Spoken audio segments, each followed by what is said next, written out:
What is up, guys? It's your boy Recluse, and today we have the guide for how to get the brand new exotic class items for every single character within the Final Shape expansion just added into Destiny 2. And so, let's get started. Now, this new exotic quest just became available today with the weekly reset and the beginning of the Episode 1 Echoes kind of new season. However, it's completely unrelated to Echoes. So you do not have to do the big Echoes questline to begin this. That was a huge red herring that myself and a lot of other people definitely did. However, you do have to do a bunch of stuff in order to unlock this exotic quest to complete, and an absolutely massive tip. This is so important, guys. The exotic quest is only playable with 2 players in your fire team. So if you're solo, you're out of luck. If you have 3 people, you're gonna have to kick someone. So just know that going into this entire explanation. Okay, so how do you unlock this brand new exotic quest? Well, you're gonna have to go into the different areas within the Pale Heart and do the Overthrow public event activity. Now, we use the matchmaking node, but I don't think it matters. You can go into the actual public destination and start it from there as well. Then you're going to need to complete the overthrow activity wherever area you are. And as you can see right here, we're on the blooming to start. And remember, for overflow, you want to be completing all of those objectives around the area as fast as possible. You're going to see some public event markers appear. You go and, kill a bunch of guys to unlock something, to kill a boss, etc. If your team is capable enough, you can split up and be doing 2 of those at the same time to drastically speed up your process. And also, just killing enemies is going to make you progress, but opening chests will give you 25 points each. So like if you are 25 points away, don't start a whole new thing, just open a chest and progress it to overflow level 2, and then you can go from there. So you're going to do that, progress through the different tiers, and then you're going to get to the final boss. You want to kill this final boss, and everything's going to be pretty normal at first. Take the guy down, go and collect your loot, and then you are going to see something pop up in the left corner of your screen. It will say a secret keeper of the witch is near. So you have to search around that area. So in this case, the blooming. And as you can see right here, when you go around this rock wall, then we have the actual secret keeper of the witch queen there. We kill her, and then you get the text prompt that a secret keeper of the witch queen is vanquished. Now, what we proceeded to do is go to the other 2 areas and do the same thing. So we started in the blooming, we beat the overthrow event there, then we went to the impasse, killed the boss, saw the secret keeper spawn, go, killed the secret keeper, saw the text appear again that they were vanquished, then lastly we headed to the landing, did the same thing, killed the boss, found the secret keeper, and killed the secret keeper. However, there's no actual text prompt that says, all right, all 3 secret keepers are dead, so maybe you could just kill 1 secret keeper and then do the next step, but if it doesn't work, obviously you do have to kill all 3. We killed all 3 for this to work. Now, what happens when you kill the required number of secret keepers? So the last one we killed was on the landing, and that's important because once we killed the secret keeper, as you can see, we head through this back area, an offshoot of the landing, and what we're going to do here is go through this cave system into the refraction. This is where you need to go, because you're gonna look around for a bit, but as you can see right here, there is actually a massive pillar of light that is visible from the sky. So you can see it right here. So you're going to head over to it, and it's located within this bottom cave right here. Once you go inside, as you can see right here, there's actually like a crystalline statue of Savathûn, and when you get close, you get a new buff, Savathûn's Envoy. So at this point, you head back out of this cave system, and you will actually see these objective markers appearing around the refraction area. There's going to be these kind of pyramids that activate. You kill a bunch of guys, and then up near the front again, as you can see, there's actually like a boss called the Expector. It's like a subjugator boss right here. So you're going to damage it to about half health, and it's actually going to drop a ball of refracted light. So what you're going to do is you're actually going to take this ball, and as you can see, you head back into the cave and plant it in the light platform, as you can see. Then you're going to chase the boss down to like the bottom part of the map. You do more damage, you kill him. That's what my teammates did. And then he drops another ball. But as you can see, it's actually a darkness ball. So my teammate picks it up and plants it right here in the darkness platform. At this point, you now have access to the dual Destiny exotic mission. And again, it's only launchable with 2 people. So unfortunately, like if you did all that other stuff with 3 people, someone's gonna have to leave, and then we start this new exotic mission. Now the activity power cap is 1995. And the game does say it's on the tougher end of things, and it kind of is, and it will also take a while. So you're going to, when you begin it, immediately load into that same area, right? But you'll notice one of your teammates is darkness aligned and the other one is light aligned. Importantly, it will say gear locked when you start this mission, but that's kind of not true. The only thing that's locked is actually your subclass. You can still switch around weapons just fine, so that's an important thing to know. Now, what you have to do is the person who literally has darkness aligned, so this was me, has to stand on the darkness plate, and the person who has light aligned stands on the light plate. That's going to open up the next area you can go, and whoever has these roles, you will be darkness aligned or light aligned for the entirety of this mission. So just keep that in mind. Okay, so after that's done, you escape the cave, you go and you kill a bunch of enemies, and you go towards the back here as if you're like escaping the refraction back to the landing. Then you're going to see another one of these pillars, like a light pillar, and then later on, as you can see, you will find the dark pillar. So your team stands on these in the correct order. More ads are going to spawn, and it's going to open up the ability to head it within here. At this point, you're going to place your first rally flag. Now, once you're done with that, you're going to head over here. And now we don't necessarily have a super obvious plate, but we clearly have like a darkness zone, and the light zone was underneath this. So both players stand on it together as usual, then this encounter starts. Now, what you're gonna do is have a ton of ads spawn, and you just need to slay out. And for the next, quite a few minutes, that's what you're going to be doing. You have to kill a ton of these scions and thralls in order to spawn the ads you actually need. So there's going to be a certain yellow bar taken, like mini bosses that are either light or darkness aligned. So as you can see, this guy right here, I go to shoot him, I get all immunes.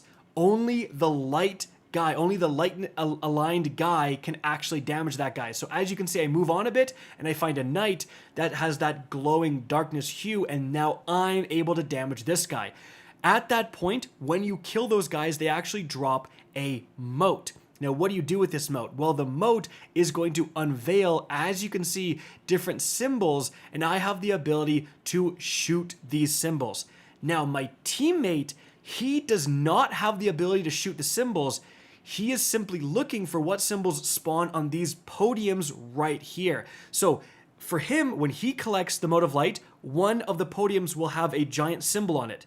And he's going to call out to me, okay, you have to shoot the eyes symbol. And so I go, I shoot it, and it's correct. Now at this point, more guys are going to spawn, more of those taken bosses are going to spawn, light aligned and dark aligned, and you have to kill more because you have to collect more motes. You can see there's actually 2 slots for your motes. When you collect more motes, it's going to let the person who's looking at the symbols spawn more to see the next one that the other person is going to be able to shoot. And the other person, more and more options for them to shoot will spawn as you collect more motes.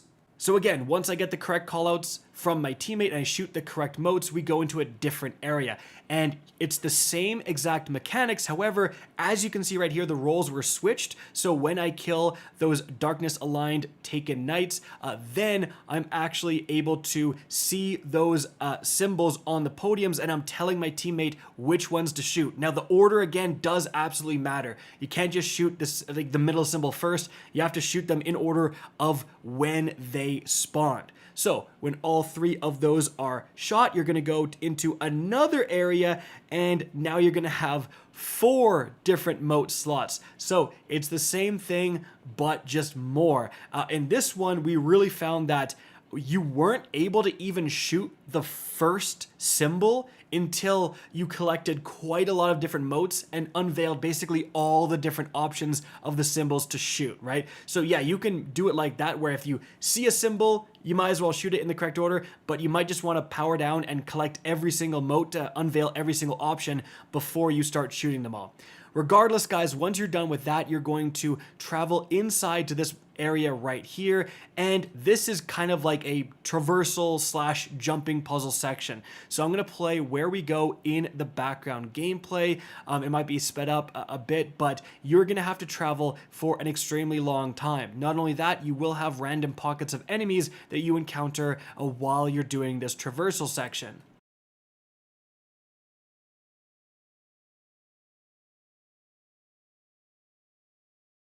But you're just going to keep going past all this stuff. There's even traps, of course, that you can find as well. Cabal of guys that will push you to your death. But eventually you will get to this area here,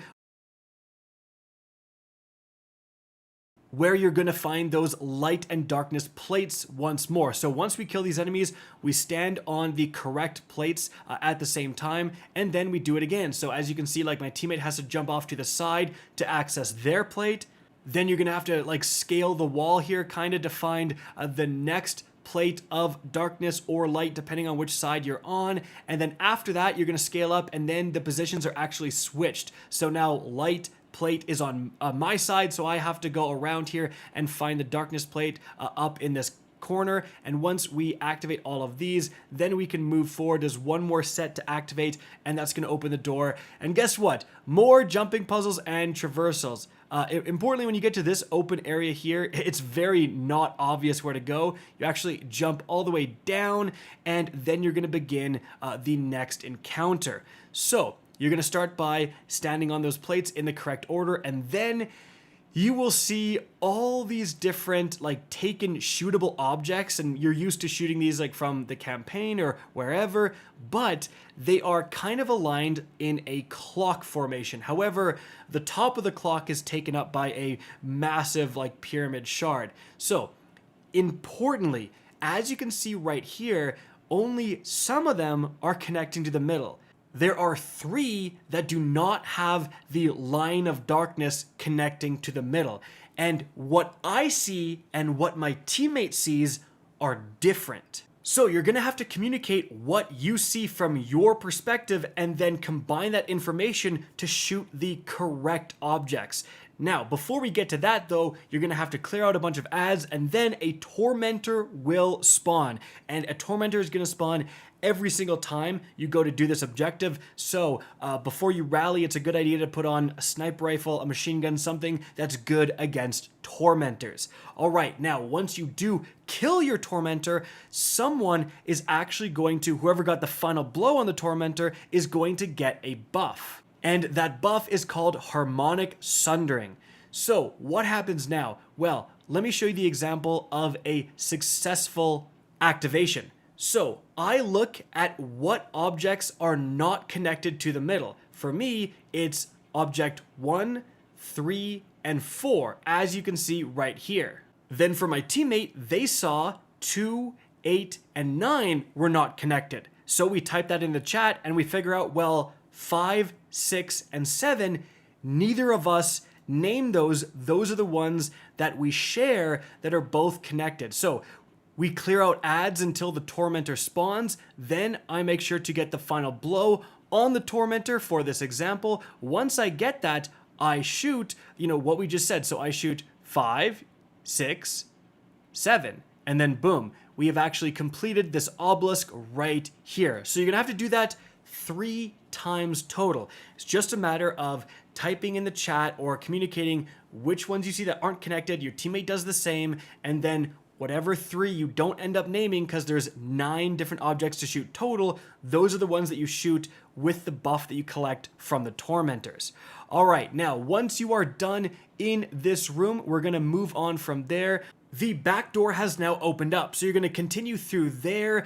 You jump across these branches and you can kill or avoid the enemies nearby, but eventually you will find this open area here. So once you arrive, you're going to have some enemies spawn. You need to take these guys down, and then a ton of enemies will spawn, as you can see. So kill all of these guys. That's going to eventually trigger some bigger yellow bars to spawn. When you take those guys down, then you're going to have those dark and light plates arrive. Once you connect these two plates, once you stand on them at the same time, a man cannon will shoot you all the way to another object. Same thing, kill a bunch of enemies, this time on kind of your solo area, stand on the plates, and then that's going to spawn more man cannons to continue to shoot you forward. Eventually you kill this boss, or I should say two bosses, two tormentors right here. Even though they just say tormentor, they were not suspendable, just as of note. And once you do, you're going to stand on two plates and another man cannon will shoot you all the way inside here.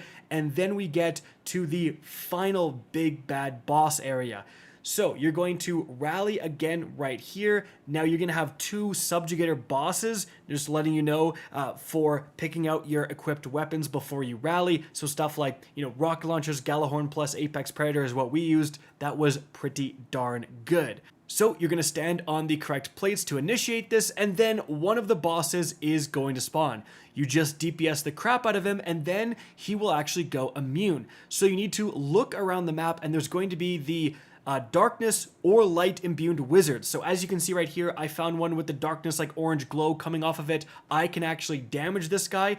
If I was to come across the light one, me and my teammate would need to switch. So I kill my correct wizard, and then the symbols are going to appear. So just like earlier, one of us will actually see three different symbols, and this is what it looks like. They're all spawning from top down to bottom next to this giant darkness shard, and then I shoot those three correct symbols that my teammate calls out, and then that's going to lower the immune shield. We finish off the second chunk of the boss's health, and then the boss disappears. And guess what? You have another boss to deal with. So the same thing is going to happen. You DPS this guy, and then after you get that first break of his health, an immunity shield will pop up. We need to look around for the correct wizards. We kill those wizards, and then this time I'm the one reading off the symbols. Again, we're going from top to bottom, and then my teammate is going to shoot those correct symbols. That is going to allow us to damage this boss once more. Then once that boss gets to the last third of health, you notice both of the bosses are gone. They're actually like imprisoned behind this wall of darkness, and then one more time you need to go and find your correctly assigned wizard and take them down. This is going to give you harmonic sundering, which will allow you to shoot these darkness objects. Now at this point, you are going to see what is essentially a clock. So you can see there's 12 different objects that are shootable, similar to what you did a few encounters ago. However, it's flashing different codes. Like you have always 4 different connections that are made, and then it'll go away. After just a few seconds, it will go away. And then it'll just keep flashing different codes. Now, admittedly, we spent way too much time on this. We were writing down these codes in which order, trying to decipher some sort of crazy situation, but it's actually a lot simpler than it might appear. Essentially, yet again, you and your teammate are seeing different things. So someone's darkness aligned, someone's light aligned, and each of you can see flashing codes on one of the 2 clocks in this arena. And you're going to see a different 4 of these objects like connected. So if I see, for example, using this gameplay, 1, 7, 8, and 11, my teammate might have, 12, 3, 4, and 7. We're always going to have one that matches. So that's the important factor. When you have these different codes flashed, basically what you want to do is read them off, and there's always going to be one matching, and then you both shoot the matching one. That will weaken the shield and progress this. So we found it easiest if just one person says what they see, and then the other person is just looking at what they have. They don't really need to communicate that much. They just look at what they have and they wait until they say one that's matching, and they call out, oh, 5 is the matching one, or 6 is the matching one, whatever is matching, and then both people shoot that object, and again, that will weaken the shield. Once you do that 3 times total, so 3 correct codes, then the shields are going to go down and you can damage the boss. However, as of note, if you think that you can write everything down, you technically can. Like, you can write down the codes beforehand. It's going to repeat the same few codes over and over again and just like figure out exactly which order you need to shoot the matching ones. However, if you mess up, it will actually change the codes. So if you shoot the wrong one, you're going to start to get completely different numbers when these things flash. So again, it was just easier to do it like as they appear. Okay, I have this, and this. Okay, this is matching, quickly shoot it, right? In any event, guys, when you do get that shield down and the bosses spawn, you're going to have to go nuke both of those bosses with 30% health left. Then, once both of the bosses are dead, something very weird happens. So you're led into this back room here. You line up one more time. You see your exotic class item right here. And then it says there's no light here. You both die and you respawn. And you have a choice. You can either choose peace or prepare for battle. Now, we chose peace. We died again. And then we were just respawned. And as you can see, we got our class items. Like, both of us did. I think if you choose battle, you'll actually fight each other, like a la PvP, and then you can claim your exotics. I'm not sure what happens if you pick different ones. I'm not sure if one option will make one of you not get your class item. That would suck a ton, but we both picked peace, and we both didn't have to fight. We just got our class items. So there you go, guys. That is going to be how you get your brand new exotic class items within the game. Now, importantly, these have random rolls, and I got literally like the 2 worst possible rolls on the Titan mark. So I'm gonna have to do this again. I believe that this mission is repeatable, so you can go back in and get additional drops of your exotics. And as you can see right here, I now just have access to that exotic quest within the Pale Heart directory. I don't have to do the whole rigmarole to unlock it once more. And so guys, that's going to be it for the video. I hope you enjoyed and found this informative. If you did, please remember to help me out by simply rating and especially sharing this video. If you guys want to see more Destiny 2 content similar to this, don't be afraid to slap that subscribe button. If you want to get in touch with me and keep up to date with the latest channel activity, the best way is to follow me on Twitter at Recluse. That is linked in the description down below. Again, I hope you enjoyed the video, and as always, have a good day.